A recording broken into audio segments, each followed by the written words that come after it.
Yo, what's up? JTD23 back with another video. Don't know if this is going to be loud, but you guys are going to have to deal with it. I forgot to turn that off. There we go. My PlayStation was on. But I'm going to be giving you my playoff predictions. Right here, I got playoff predictions. And we're going to start off with the Western Conference. So, Western Conference, I'm going to go 1-8, 2-7, 3-6, and 4-5 for both conferences, and I'm going to give my opinions on what the series I think is going to be. This is, I think the 76ers are the only team that's played 2 games so far, and the Heat and Hawks game is going on right now. It's at halftime. I think the Heat are winning. I didn't even check the score, but Heat are winning. I think they're up 1-0. Every team has played a playoff game, so I can give my predictions on first game. And then for my awards, my finalists are possibly going to be different. I think Defensive Player of the Year is going to be a little bit different. Let me fix the camera. My Defensive Player of the Year is going to be a little bit different. I'm just going to give you guys a heads up. Rudy Gobert is not in my Defensive Player of the Year. He's always been a great defender, but he's not going to be in my Defensive Player of the Year. His defense hasn't been effective as the other 3 to 4 guys that I would have in there. And yeah, who actually won the Defensive Player of the Year is not the person that I had winning Defensive Player of the Year, but I would not have been surprised if he made it, because I already have my awards. I already have everything. I already know everything. I just need to make the video. I'm going to try to start being a little bit more, what do I say? I'm going to try to be a little bit more consistent throughout the playoffs, and then during the offseason, if we hear rumors, I'm going to make videos. Hopefully, I can start posting some 2K videos. I don't know exactly what I'd be posting during the offseason. Maybe just some hypothetical things, some fun little videos. But yeah, I might start a little My League where I do something for fun. Do some like legends, like a legend My League or something like that, or just do a fantasy league and go 2 to 3 seasons during the offseason of the real NBA. And then next year it'll be mainly talking videos, but I will be doing some rebuilds. But yeah. So we're going to get on with my playoff predictions, 1 game through, and technically 2 for the Philadelphia 76ers and Toronto Raptors. And did any other teams play an extra game? I'm not sure. I'm not sure if any other team played any extra games. But yeah. So the first series I'm going to be talking about, like I said, the Western Conference. And I'm going to be talking about the Suns and Pelicans. So I have this little group chat that they made, some of my guys made Sunday, and one of them is a Brandon Ingram fan / Pelicans fan, and then another one's a Magic fan. He was a Vucevic fan. He was a Magic fan, and since Vucevic got traded to the Bulls, he has not been a fan because he don't like the Bulls. So it's been tough, but with the Suns versus Pelicans, he says that the Pelicans are going to win in 7. I don't see them winning really a game unless somehow Brandon Ingram just goes crazy against the Defensive Player of the Year candidate, Mikal Bridges, and possibly my Defensive Player of the Year. But I don't really see the Pelicans really being able to win a series because the Suns are the best clutch team in the NBA, so if it's a really close game, I trust the Phoenix Suns to perform in clutch times. I think they're like 40-something-0 going into the fourth quarter when they're winning going into the fourth quarter. So if the Pelicans aren't winning going into the fourth quarter, if they're not blowing out the Suns, I don't see them really winning. If they're not up 15, 20, 25, 30-plus points going into a fourth quarter, going into halftime, anything like that, I don't really see them being able to win a game because they got Devin Booker, one of the best scorers in the NBA right now. Chris Paul, the best point guard in the league. DeAndre Ayton is one of the better centers in the league at this point during the playoffs. One of the best defensive players. Mikal Bridges, DeAndre Ayton, a good 3-and-D player, Jay Crowder. Good bench with Cameron Payne, Landry Shamet. Torrey Craig is back with the... I think he's back with the Suns, if I'm not mistaken. I completely forgot.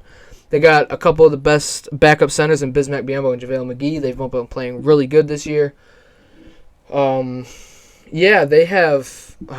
They are a deep team. And then the Pelicans, you got CJ McCollum, you got Herb Jones... You got Trey Murphy, you got Brandon Ingram, obviously. You got Jonas Valanciunas, you got Jose Alvarado. You got a couple decent, you got some decent players, but I don't think any of them are really better than the two best players on the Suns, which is Chris Paul and Devin Booker. You can argue that I will say Brandon Ingram and I think maybe CJ McCollum are better than DeAndre Ayton at this time. I wouldn't say Valanciunas is better. Valanciunas might be a better shooter, but he's not dominating in the paint like DeAndre Ayton. He's not catching lobs like DeAndre Ayton. He's not the defensive player that DeAndre Ayton is. So Valanciunas is going to get killed.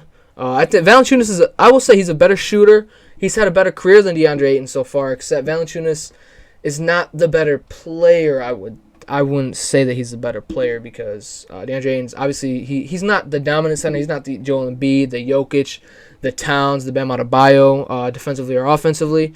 But when he is playing at his high, he's one of the best centers in the league, and the Suns are a championship to going to the finals NBA team. And the Pelicans, like he says that the Pelicans are going to win in 7. You can't win a series against the number 1 seed that won 64 games, and you're 10 games under 500, and you barely made the playoffs because Paul George didn't play in the play-in. So I think that was kind of weird. But next series, Grizzlies and Timberwolves. I think the Grizzlies are going to win in 6 games. They got beat in game 1. They got beat. Jaren Jackson Jr. had 7 blocks, but he was in foul trouble most of the game. No one besides John Morant and Desmond Bane really could hit shots. Steven Adams was in foul trouble a lot. Anthony Edwards was just killing them. D'Angelo Russell was just killing them. Karl-Anthony Towns did his thing. He wasn't the best. I don't think that was a good Karl-Anthony Towns game. I can't 100% remember. It was a few days ago. I can't wait to watch the game that's going on right now. I don't have it on right now, but I can't wait to watch that game. And then their wings were really good. Jared Vanderbilt, Jaden McDaniels, they were both really good for them. Patrick Beverley obviously did his thing, doing all that chirping. I can't wait to see how the Grizzlies are going to respond to that. So I got Grizzlies in 6. I think the Timberwolves will take 1 game at home, and then I think the Grizzlies are going to wipe the floor with them. The next series is Warriors versus Nuggets. I got Warriors in 5. I got Nikola Jokic winning 1 game. With the way the Warriors have been playing, with you having a 6-man like Steph Curry, with having Jordan Poole as your MVP type player, Klay Thompson being your 3-and-D player, Draymond Green being, I'm just kidding. Steph Curry's their star player. Steph Curry's their MVP. But Jordan Poole, if you guys didn't see my tweet, Jordan Poole is made for the playoffs. Jordan Poole has been amazing. He might not be the best defender, but he tries his tail on the defensive end. He really tries, and he hits crazy shots. He can do anything on the offensive side. And with Klay Thompson hitting his shots, Steph Curry barely missing at all that game, besides missing the 2 free throws, and then Jordan Poole doing what Jordan Poole does. Draymond Green playing the defense he does. Kevin Looney doing what he has always done, which is be a solid role player. Andrew Wiggins being there. You guys got to remember, this is Andrew Wiggins' 2nd time being in the playoffs. So I want to cut him a little bit of slack because the last time it was the Timberwolves versus the Rockets, and they pretty much got swept. But yeah, I got Warriors in 5. I just think Jokic. Excuse me. I just think Jokic is going to be too big for. He's going to give them a big. He's going to give them a big game, and it's just going to be bad. So my next series is going to be Mavs and Jazz. Mavericks and Jazz. I got Mavericks in 6. I think Utah's going to win 1 game at home, and then just like the Grizzlies, the Mavericks are going to wipe the floor. They're going to dominate because Rudy Gobert cannot stay in the pick and roll with Rudy Gobert cannot stick in the pick and roll with Doncic. I don't think Royce O'Neal can guard him. I don't think Bogdanovich can guard him. I don't think Donovan Mitchell or Mike Conley can guard him because he'll just put them in the post. And then you got Jalen Brunson, who I don't know anyone on that Utah Jazz team that can stop him. And then when they run that small, I mean, it's not really small because Dwight Powell is technically a 5, but when you run Dwight Powell, when you run Maxi Kleber at the center, it's hard for Rudy Gobert to be effective defensively, especially when both of those players can shoot and they're athletic big men, so they can jump over them. Not literally jump over them, but they can catch lobs on them and everything like that. So I think it's going to be tough for them to really win against the Mavericks. But Luka. It's all Luka. Luka.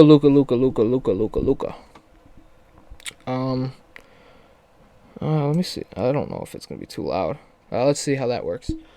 Miami Heat versus the Atlanta Hawks. That game's going on right now, like I told you guys before. It's Trae Young got clamped in that first game. I think he went like 1 of 12 or something like that. He was terrible. But I think Trae Young is going to give them one game. I think it's going to be Heat in 5. Trae Young's definitely going to give them one game. John Collins is back. Clint Capella should be back hopefully end of this week, beginning of next week when the series is pretty much over. But yeah, the Miami Heat are too good defensively, and people are saying they don't have any offense. Jimmy Butler is an offense. Jimmy Butler averaged 20-some points for the Chicago Bulls when they made the playoffs multiple times. He was their best player in the bubble. I guess you guys can say it was a fraud bubble, but they still went to the finals, and the Lakers still won the championship. So I mean, it was perfect for LeBron, Anthony Davis, and the Lakers because Anthony Davis is prone to injuries, and he had 4 months off. LeBron James, he's getting older, he's going to get tired, he had 4 months off. The Miami Heat, they struggled with injuries. I don't think they would have won even if they were fully healthy the entire playoffs, the entire finals, but I think it definitely could have went 7, and then at that point, it's anyone's game. A Game 7's anyone's game, no matter if you are the 2017 Warriors going up against the 2015 76ers. When they won a total of like 10 games or something, or that was the like Bobcats or something. At that point, it's anyone's game, no matter if you're home or away. It could be anyone's game, but I think the Miami Heat are going to win in 5. Like I said, I think Trae Young is going to give them a really big game, and that's going to be probably it.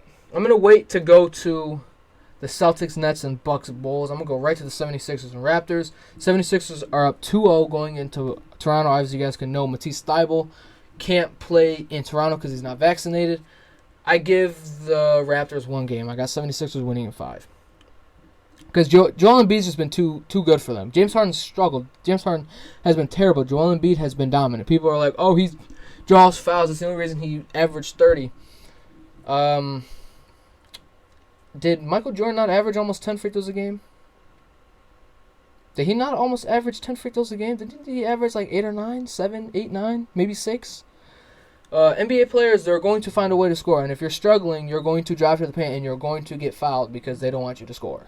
You're going to draw fouls if you are an elite basketball player. You will draw fouls. Like it don't matter how many drawn fouls you have. In order to score, you're going to need free throws. Obviously, Jamal Murray had that one game where he dropped 50 or 40 without free throws. But he can't average 50 or 40 points with no free throws. You can't average 25 points per game without free throws. It really makes me mad that people say Joel Embiid would not be an MVP candidate. He wouldn't be as dominant. He wouldn't be leading the league in scoring if it wasn't for free throws. If they're not fouling him, he's going to give you those buckets. He's an 80% free throw shooter as a center. If he don't miss those few, he's averaging 33 to 34 points per game. Because he shoots 10 free throws, he'll make 8 of them. If he shoots 15, he'll make 12 of them. If he makes all of his free throws, or if he doesn't get fouled and he makes all those shots when he doesn't get fouled, he's averaging 35 to 36 points per game. You have to give him MVP at that point. But then the same thing could be said about James Harden. He averaged like 12 free throws a game when he averaged 36 during the season. If he didn't get those free throws and he didn't get fouled, he is averaging 40. It don't make no sense. And same thing, you can say the same thing about Jordan. When he averaged 37 or whatever in the season, he averaged 8 free throw makes a game, and he probably averaged like 9 or 10 free throws. I'm guessing. If you don't foul Jordan, he's going to score every damn time. Even like if you just get a reach and foul, he can easily just go up and score. If you're not going to foul him, he's going to average 40 to 50 points. It don't make no sense. I bet you. I don't know if there was a free throw line back then, but Wilt Chamberlain, when he averaged 50, I guarantee he averaged almost 20 free throws a game, because no one could stop him. He was a 7'1" in the freaking 50s and 60s. No, you can't stop that. Like it don't make no sense. Yeah, he's averaging 20 free throws a game, but if he doesn't get fouled 10 times, he's getting those 20, and he can possibly even get 30 of those points. Just him not getting fouled and him just bullying everyone. He's bigger and stronger than everyone in the NBA. No one in the NBA can stop Joel Embiid. Besides maybe a prime Marc Gasol, probably a prime, I'd say, like Hakeem or something. But right now, I would say Joel Embiid is more, not better. I'm not saying he's better. He's more skilled than Hakeem Olajuwon. He does everything Olajuwon could do, but he does it better, and he does it from further out. Hakeem wasn't doing no step-back threes. Hakeem wasn't doing no... he was doing the shimmy shake, but he wasn't doing it from almost the three-point line. He wasn't dribbling out to the three-point line, shooting threes to tie the ball game. He wasn't doing that. He's not. He wasn't as shifty as Joel Embiid was. Hakeem is. I think he's top 4 to top 5 greatest centers of all time. But he wasn't doing the things Joel Embiid's doing. He was doing some, and I think Hakeem also trained Joel Embiid to be the player that he is now. So it really makes me mad when people start saying stuff like that. So that's my little rant about the Joel Embiid, about the free throws drawn, blah blah blah. I know it. I don't like the take fouls. That's the only foul I really don't like. When someone has a fast break and you foul them to stop the fast break, let them just stop with the take fouls. Every single time someone does a take foul that it's a clear take foul, they get a free throw and the ball. That's something I would do. It might be dumb. It might just be my opinion, but it's stupid. The take fouls are so annoying.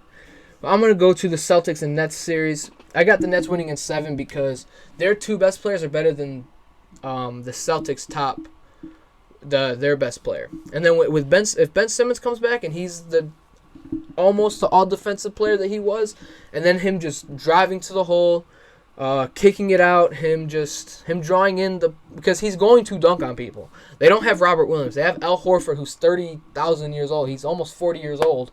Al Horford's still a great defender, and people say, oh, if the Celtics and the 76ers meet in the playoffs, that Al Horford is going to lock up Embiid. Al Horford is known for locking up Embiid, but that was 3 years ago. Al Horford was barely in his 30s.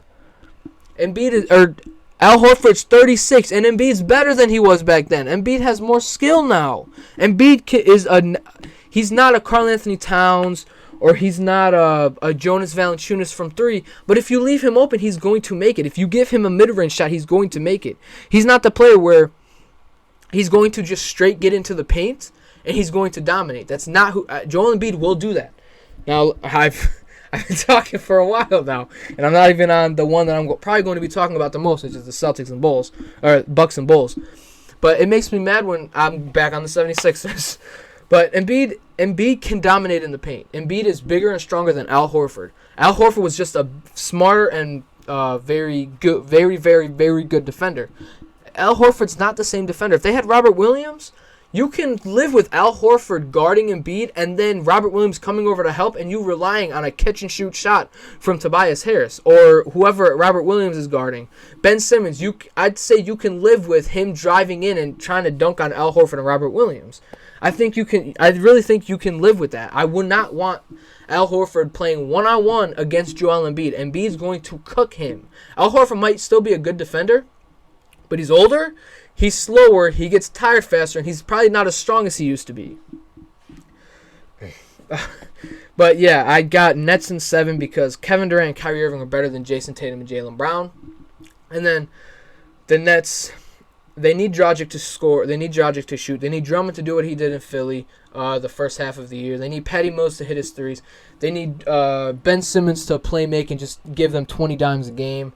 They need Durant, Kyrie Irving to drop 30 to 35 plus points per game. They need Seth Curry to hit all the threes that he takes. Kessler Edwards needs to be the player that I've seen flashes of. He can be a really good NBA player.